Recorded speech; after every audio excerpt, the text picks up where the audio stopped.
কচি কচি নিম পাতা দিয়ে নিম বেগুনের একটা নতুন ধরনের রেসিপি শেয়ার করব।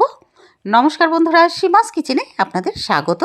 শীত শেষ হয়ে যাওয়ার পরে যে বসন্তকাল, এই সময় কিন্তু আমাদের বাঙালিদের প্রত্যেকের ঘরে কিন্তু এই নিম বেগুনটা হয়। তবে বাচ্চারা কিন্তু পছন্দ করে না। তাদের যদি এইভাবে বানিয়ে একটু ভাত গোল গোল করে রসগোল্লার শেপ দিয়ে খাওয়ানো হয় তাহলে খেয়ে নেয়। আমার ছেলেকে কিন্তু ওই রকমই করতাম। দেখুন, কচি নিম পাতা আমি নিয়েছি। এবার ভালোভাবে ধুয়ে নেব, জলে ধুয়ে তারপরে জলটা ঝরিয়ে কেটে নেব। বন্ধুরা, আমাদের এখানে কিন্তু মার্কেটে পাওয়া যায় না, এই দিল্লি গুড়গাঁওতে। আমরা এটা ইউপি থেকে আনিয়েছি। বছরে দুবার কমসে কম আমরা বাড়িতে বানাই। তাই এটা যখনই বানাই না, তখন ছোটোবেলার কথা মনে পড়ে। দেখুন, এরকম এত কচি মা আমাদের এইভাবে বানিয়ে খাওয়াতো। প্রথম ভাতে খেতে চাইতাম না, তবে গোল গোল করে রসগোল্লার শেপ দিয়ে রসগোল্লা বলে খাইয়ে দিত। তো এবার কেটে নেব জল ঝরানোর পরে।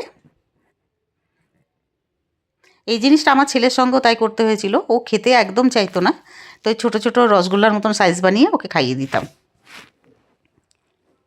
কারণ এটা খাওয়াটা এই সময় খুব প্রয়োজন। এবার কাটা হয়ে যাওয়ার পরে বেগুনও কিন্তু আমি কেটে নেব। বেগুনের সামনের অংশ আর পেছনের অংশ কেটে আগে বাদ দিয়ে ফেলে দেবো, তারপরে বেগুন কেটে নেব। এবার খালি কড়াইতে বিনা তেলে আমি এই নিম পাতা দিয়ে দেবো, ড্রাই রোস্ট করব।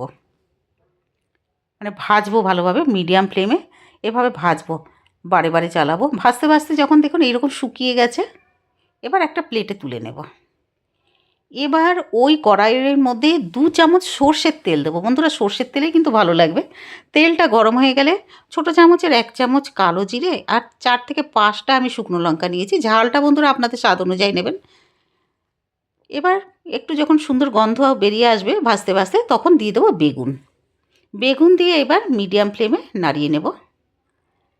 1 থেকে 2 মিনিট আমি কিন্তু ভাজবো বেগুনটাকে। এবার ভাজা হয়ে গেলে এবার দিয়ে দেবো হলদি পাউডার, ছোটো চামচের 1/2 চামচ, আর স্বাদ মতো নুন দিয়ে আবারও এবার নেড়ে নেব। এবার 2 মিনিটের জন্য মিডিয়াম ফ্লেমে আমি রেখে দেবো বেগুনটাকে।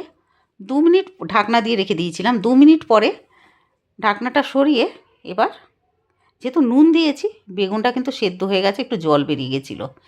এবার একটু নাড়ানোর পরে ভেজে রাখা, ড্রাই রোস্ট করে রেখেছিলাম বিনা তেলে, ওই নিম পাতা দিয়ে দিয়েছি। দিয়ে এবার ভালো মতো নাড়াতে হবে। এবার নাড়াতে নাড়াতে দেখুন এরকম হয়ে গেছে, বেগুনটাও বেশ গলে গলে গেছে। এবার আমি ঢাকনাটা লাগিয়ে দেবো একদম লো ফ্লেমে 1 থেকে 2 মিনিটের জন্য।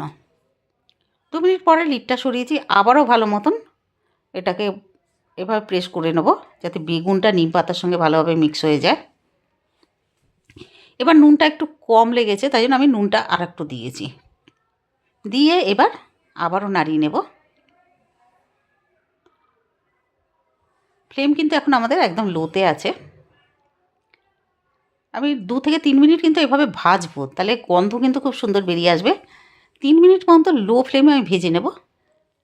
আমি আর একটু নুন দিলাম। বন্ধুরা, নুন না প্রথমে কম হয়ে গেছিলো, তারপরে চাখার পরে একটু আমার হাজব্যান্ডকে দিয়েছিলাম চাখতে, ও বললো যে কম হয়েছে, তাই আবার নুন দিলাম 2বার করে, অল্প অল্প করে। প্রথমে দিতে ভয় পাচ্ছিলাম যে বেশি না হয়ে যায়। যাই হোক, এবার অনেকক্ষণ ভাজার পরে গ্যাস বন্ধ করে দিয়েছি। এবার একটা পাত্রে তুলে নেব। তৈরি হয়ে গেছে আমাদের নিম বেগুন। এটা টেস্টি তো বলা যায় না বন্ধুরা, হেলদি বলা যায়, কারণ খুব তেতো লাগে। পুরো ভিডিও দেখার জন্য ধন্যবাদ। আর ভিডিওটা ভালো লাগলে প্লিজ লাইক, শেয়ার ও সাবস্ক্রাইব করে দেবেন। ধন্যবাদ।